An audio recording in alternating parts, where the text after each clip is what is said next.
Hello guys, welcome back. It's me Krishnadas. നമ്മുടെ basic photography rules, അത് mobile phone ആയിക്കോട്ടെ അല്ലെങ്കിൽ ക്യാമറ ആയിക്കോട്ടെ എന്തോ ആയിക്കോട്ടെ, ഫോട്ടോഗ്രാഫിയുടെ ബേസിക് റൂൾസ് ആണ് നമ്മൾ സംസാരിക്കാൻ പോകുന്നത്. വളരെ കുറച്ച് 5 റൂൾസ് ആണ് നമ്മൾ സംസാരിക്കാൻ പോകുന്നത്. നമ്മൾ വളരെ ചെറുതിൽ തുടങ്ങി എല്ലാവർക്കും അറിയാവുന്ന ചെറിയ ചെറിയ റൂൾസിൽ നിന്ന് തുടങ്ങി ഇച്ചിരി വലുതിലേക്ക് പോകാനാണ് നമ്മൾ ഉദ്ദേശിക്കുന്നത്. അപ്പോൾ നമ്മുടെ റൂൾ നമ്പർ 1 എന്ന് പറയുന്നത് റൂൾ ഓഫ് തേർഡ്സ് ആണ്. റൂൾ ഓഫ് തേർഡ്സ് എന്ന് പറഞ്ഞു കഴിഞ്ഞാൽ നമ്മുടെ ഫ്രെയിമിനെ 9 വിഭജിക്കുക. അതായത് 2 ലൈൻസ് ഹൊറിസോണ്ടലായിട്ടും 2 വെർട്ടിക്കലായിട്ടും 2 ലൈൻസ് ഹൊറിസോണ്ടലായിട്ടും മുറിച്ച് കഴിയുമ്പോൾ നമുക്ക് 9 ഈക്വൽ പാർട്സ് ആയിട്ട് ഫ്രെയിമിനെ കിട്ടും. ഈ 4 പോയിന്റ്സ്, ഈ പറയുന്ന 4 ലൈൻസ് ഇന്റർസെക്ട് ചെയ്യുന്ന 4 പോയിന്റ്സ് ഉണ്ട്. ഈ പോയിന്റ്സിനെയാണ് പോയിന്റ് ഓഫ് ഇൻട്രസ്റ്റ് എന്ന് പറയുന്നത്. ആ പറയുന്ന പോയിന്റ്സിൽ നമ്മൾ സബ്ജക്റ്റിനെ പ്ലേസ് ചെയ്ത് കഴിഞ്ഞാൽ നമുക്ക് ഒരു ഭംഗി കിട്ടും. അതായത് ഞാനിപ്പോൾ ഈ ഫ്രെയിമിൽ ഞാൻ ഇങ്ങനെ ഇരുന്ന് സംസാരിക്കുന്നതിനേക്കാളും ഫ്രെയിമിന് ഒരു ഭംഗി ഉണ്ടാവും കാണാനായിട്ട്. ഞാൻ കുറച്ച് എക്സാമ്പിൾസ് കാണിച്ചു തരാം. ഇപ്പോൾ ഈ ഫോട്ടോസൊക്കെ എൻ്റെ തന്നെ ഫോട്ടോസാണ്. എൻ്റെ ഇൻസ്റ്റാഗ്രാം ലിങ്ക് ഞാൻ താഴെ ഇട്ടേക്കാം, ഫോട്ടോഗ്രാഫി പേജിൻ്റെ. ഒന്ന് ചെക്ക് ചെയ്താൽ മതി. അപ്പോൾ ഈ പറയുന്ന സ്ഥലത്ത് ഈ പറയുന്ന 4 പോയിന്റ് ഓഫ് ഇൻട്രസ്റ്റിൽ നമ്മളൊരു സാധനം വെക്കുമ്പോൾ അല്ലെങ്കിൽ നമ്മുടെ സബ്ജക്റ്റിനെ പ്ലേസ് ചെയ്യുമ്പോൾ നമ്മൾ സെൻറ്ററിൽ വെച്ച് എടുക്കുന്നതിനേക്കാളും, സെൻറ്ററിൽ വെക്കുന്നതിന് എക്സെപ്ഷൻ ഉണ്ട്, അത് ഞാൻ വീഡിയോയുടെ അവസാനം പറഞ്ഞുതരാം. എല്ലാ റൂൾസിൻ്റെ എക്സെപ്ഷൻ ഞാൻ അവസാനം പറഞ്ഞുതരാം. ഈ പറയുന്ന ബേസിക് ആയിട്ടുള്ള റൂൾസ് ഞാൻ ഇപ്പോൾ പറയണം. അപ്പോൾ ഈ പറയുന്ന പോയിന്റ് ഓഫ് ഇൻട്രസ്റ്റിൽ നമ്മൾ സബ്ജക്റ്റിനെ പ്ലേസ് ചെയ്ത് കഴിയുമ്പോൾ നമുക്ക് സബ്ജക്റ്റ് കാണാനായിട്ടൊരു ഭംഗി ഉണ്ടാവും, ഒരു നല്ല വ്യത്യാസം ഉണ്ടാവും. ആ ഒരു കമ്പോസിഷനിൽ ഒരു വ്യത്യാസമുണ്ട്. ഒരു ഹ്യൂമൻ സൈക്കോളജി അനുസരിച്ചിട്ട് മനുഷ്യൻ എപ്പോഴും ഈ പറയുന്ന പോയിന്റ് ഓഫ് ഇൻട്രസ്റ്റിൽ നിൽക്കുന്ന സാധനങ്ങൾ ശ്രദ്ധിക്കാനായിരിക്കും ആദ്യം പോവുക.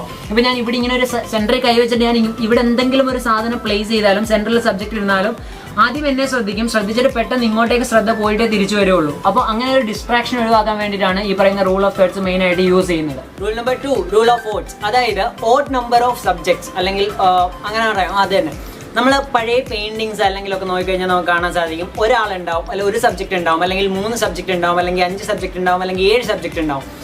2 സബ്ജക്റ്റ്, 4 സബ്ജക്റ്റ്, 6 സബ്ജക്റ്റ് ഒക്കെ നമുക്ക് വളരെ കുറച്ചേ കാണാൻ സാധിക്കുകയുള്ളൂ. കാരണം ഈ റൂൾ ഓഫ് ഓഡ്സ് എന്ന് പറയുന്ന സംഭവം കൊണ്ട് ഉദ്ദേശിക്കുന്നത് ഓഡ് നമ്പർ ഓഫ് സബ്ജക്ട്സ് ആണെങ്കിൽ, അതായത് ഒരു ഒറ്റ സംഖ്യയാണ് സബ്ജക്ട്സിൻ്റെ നമ്പർ എന്നുണ്ടെങ്കിൽ, കൗണ്ട് എന്നുണ്ടെങ്കിൽ നമുക്ക് ആ സാധനം കാണാൻ ഒരു ഭംഗിയുണ്ടാവും. 2 പൂ വെച്ചൊരു ഫോട്ടോ എടുക്കുന്നത് 3 പൂ വെച്ചൊരു ഫോട്ടോ എടുക്കുന്നത് തമ്മിൽ വ്യത്യാസമുണ്ട്. ഞാനൊരു ഇത് കാണിച്ചു തരാം. ഇപ്പോൾ എക്സാമ്പിൾസ് കാണിച്ചു തരാം, നോക്കിയാൽ മതി.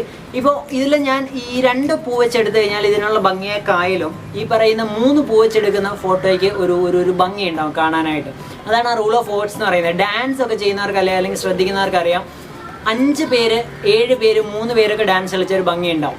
2 പേര് കളിച്ചാലും ഉണ്ടാവും, കുഴപ്പമില്ല. പക്ഷേ ഈ 2, 4, 6 എന്നുള്ളതിനേക്കാളും കാണാനൊരു വിഷ്വൽ ഭംഗി തോന്നുന്നത് 3 പേര് 5 പേര് 7 പേരൊക്കെ ഡാൻസ് കളിക്കുമ്പോഴാണ്. ആ ഒരു ഓഡ്സ്, റൂൾ ഓഫ് ഓഡ്സ് എന്ന് പറയുന്ന സാധനമാണ് അവിടെ ഇംപ്ലിമെന്റ് ആവുന്നത്. 3ാമത്തെ റൂൾ എന്ന് പറയുന്നത് റൂൾ ഓഫ് സ്പേസിംഗ് ആണ്. അതായത് ഒരുപാട് പേർക്ക് അറിയാം, എന്നാലും എല്ലാവരും ശ്രദ്ധിക്കാതെ വിട്ടുപോകുന്ന ഒരു സാധനമാണ് റൂൾ ഓഫ് സ്പേസിംഗ് എന്ന് പറയുന്നത്. ഫോർ എക്സാമ്പിൾ, ഞാനിപ്പോൾ റൂൾ ഓഫ് തേർഡ്സ് അനുസരിച്ച് ഒരു ഫോട്ടോ എടുക്കുകയാണ്. ഇപ്പോൾ ഇതാണ് എൻ്റെ ഫ്രെയിം, ഞാനിവിടെ ഇരുന്നു, അല്ലെങ്കിൽ എൻ്റെ സബ്ജക്റ്റിനെ ഞാനിവിടെ പ്ലേസ് ചെയ്തിട്ട് ഞാൻ ഒരിക്കലും ഇങ്ങനെ നിന്ന് ഫോട്ടോ എടുത്താൽ അതിനൊരു ഭംഗി ഉണ്ടാവില്ല. പക്ഷേ ഇങ്ങനെ നിന്ന് ഫോട്ടോ എടുത്താൽ അതിനൊരു ഭംഗി ഉണ്ടാവും, വീഡിയോ ആണെങ്കിലും അതെ. അപ്പോൾ സംഭവം എന്ന് പറഞ്ഞു കഴിഞ്ഞാൽ റൂൾ ഓഫ് തേർഡ്സ് അനുസരിച്ചോ മറ്റൊരു ഫോട്ടോ എടുക്കുമ്പോൾ, സിമെട്രിക്കൽ ആയിട്ടുള്ളതല്ല, റൂൾ ഓഫ് തേർഡ്സ് അനുസരിച്ച് ഒരു ഫോട്ടോ എടുക്കുമ്പോൾ അതിൻ്റെ ഏത് ഭാഗത്താണ് സ്പേസ് കൂടുതൽ ഉണ്ടായിരിക്കുന്നത് ആ ഭാഗത്തേക്ക് ഫേസ് ചെയ്ത് സബ്ജക്റ്റിനെ നിർത്തുക എന്നുള്ളതാണ്. നേരെ നിന്നെടുക്കാം. അല്ല, നിങ്ങൾ ചരിയുന്നുണ്ട് എന്നുണ്ടെങ്കിൽ, സബ്ജക്റ്റിനെ കുറച്ചെങ്കിലും ചരിക്കാനായിട്ട് ഉദ്ദേശിക്കുന്നുണ്ട് എന്നുണ്ടെങ്കിൽ ലെഫ്റ്റിലോട്ട് നോക്കുന്ന, അല്ലെങ്കിൽ റൈറ്റിലോട്ടാണ് സ്പേസ് എങ്കിൽ ലെഫ്റ്റിലോട്ട് നോക്കുന്ന ഒഴിവാക്കുക. ഇങ്ങനെ നോക്കണം എന്നില്ല, ഒരു ചെറിയ ചെരിവാണെങ്കിലും അത് നമ്മുടെ സ്പേസ് ഉള്ള ഭാഗത്തേക്കാണെങ്കിൽ അത് കാണാനായിട്ടൊരു ഭംഗി ഉണ്ടാവും. അതാണ് റൂൾ ഓഫ് സ്പേസിംഗ് എന്ന 3ാമത്തെ റൂൾ കൊണ്ട് ഉദ്ദേശിക്കുന്നത്. Rule number 4, leading lines. നമ്മുടെ സബ്ജക്റ്റിനെ ഞാനിപ്പോൾ എന്താ ഈ ഫ്രെയിമിൽ ഇങ്ങനെ ഇരുന്നെന്നുള്ളത് നിങ്ങൾക്ക് മനസ്സിലാവും. ലീഡിങ് ലൈൻസ് എന്ന് പറയുന്ന സംഭവം നമ്മുടെ സബ്ജക്റ്റിലേക്ക് ലീഡ് ചെയ്യുന്ന ലൈൻസ് ഫ്രെയിമിൽ ഉണ്ടാവുക എന്നുള്ളതാണ് ലീഡിങ് ലൈൻസ് കൊണ്ട് ഉദ്ദേശിക്കുന്നത്.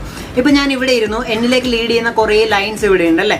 അങ്ങനെ ലൈൻസ് ഫ്രെയിമിൻ്റെ അതുണ്ടെങ്കിൽ അത് നമ്മുടെ സബ്ജക്റ്റിനെ കൂടുതൽ സബ്ജക്റ്റിലേക്ക് ഇൻട്രസ്റ്റ് കൊണ്ടുവരാനായിട്ടുള്ള ഒരു സാധനമാണ്.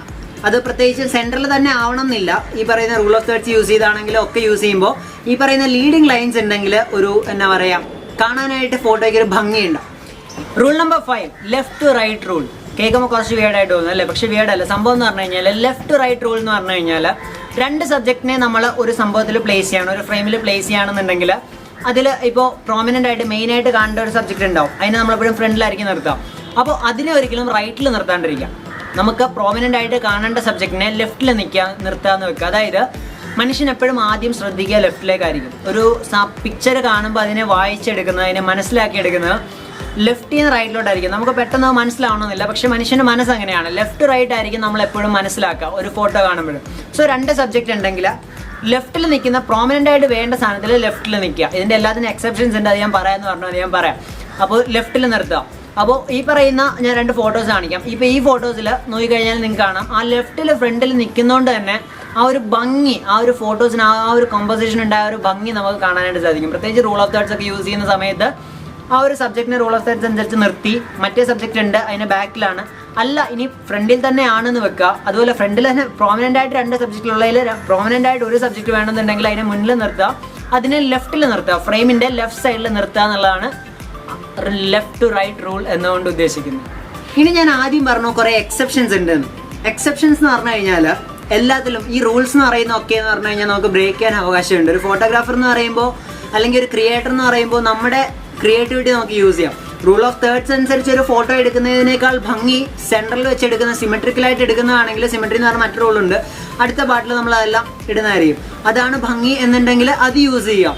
ഞാൻ കഴിഞ്ഞ ക്ലിപ്പിൽ നിങ്ങൾക്ക് നോക്കിയാൽ കാണാം, ഞാൻ റൂൾ ഓഫ് തേർഡ്സ് യൂസ് ചെയ്ത് ബാക്കി ഇതിലിരിക്കുന്നു, പക്ഷേ അതിൽ ഞാൻ സെൻറ്ററിലായിരുന്നു അല്ലേ, കാരണം അതിൽ ഞാൻ സൈഡിൽ ഇരുന്ന ഭംഗി ഉണ്ടാവില്ല, ആ ഫ്രെയിം കാണാൻ ഒരു വൃത്തി ഉണ്ടാവില്ല. അപ്പോൾ നിങ്ങൾക്ക് ഈ പറയുന്ന റൂൾസ് എല്ലാം വെച്ച് ചെയ്ത് കഴിഞ്ഞാൽ ഒരു ഭംഗി ഉണ്ടാവും, പക്ഷേ നമുക്ക് അതിനേക്കാൾ നല്ല റിസൾട്ട് കിട്ടും എന്ന് ഉറപ്പുണ്ടെങ്കിൽ ഈ പറയുന്ന റൂൾസ് എല്ലാം ബ്രേക്ക് ചെയ്യാനുള്ള എല്ലാ അധികാരവും നമുക്കുണ്ട്. അപ്പോൾ ഈ റൂൾസൊക്കെ വെച്ച് തന്നെ എടുക്കാവുള്ളൂ എന്നല്ല ഞാൻ പറയുന്നത്. പക്ഷേ ഈ റൂൾസൊക്കെ നമ്മളിപ്പോൾ തുടക്കമാണ്, നമുക്കിപ്പോൾ അതൊന്ന് ഇമ്പ്രൂവ് ചെയ്ത് കൊണ്ടുവരണം എന്നുണ്ടെങ്കിൽ നമുക്ക് ഫസ്റ്റ് ഈ റൂൾസ് വെച്ചൊന്ന് പരീക്ഷ നോക്കാവുന്നതാണ്. എന്നിട്ട് പതിയെ നമ്മുടെ ഇഷ്ടത്തിന് നമുക്ക് മാറ്റാവുന്നതാണ്. അപ്പോൾ വളരെ ബേസിക് ആയിട്ടുള്ള 5 റൂൾസാണ് നമ്മളിന്ന് പറഞ്ഞിട്ടുള്ളത്. മൊബൈൽ ഫോട്ടോഗ്രാഫി ആയിക്കോട്ടെ, ക്യാമറ ആയിക്കോട്ടെ, എന്തോ ആയിക്കോട്ടെ, നമുക്ക് ആ ഒരു കോമ്പോസിഷൻ കറക്റ്റ്, ആ ഒരു പിക്ചറിന് നല്ലൊരു ഭംഗി ഉണ്ടാവാനുള്ള വളരെ ബേസിക് ആയിട്ടുള്ള കുറച്ച് റൂൾസാണ് നമ്മളിന്ന് പറഞ്ഞത്. അപ്പോൾ നിങ്ങൾക്ക് വീഡിയോ ഇഷ്ടമായിട്ടുണ്ടെന്നുണ്ടെങ്കിൽ അതൊന്ന് കമൻറ്റ് ചെയ്യുക, അഭിപ്രായങ്ങളൊക്കെ കമൻറ്റ് ചെയ്യുക, ഇമ്പ്രൂവ് ചെയ്യാനുള്ള സജഷൻസ് തരിക, ലൈക്ക് ചെയ്യുക, സബ്സ്ക്രൈബ് ചെയ്യുക. It's me Krishna signing off.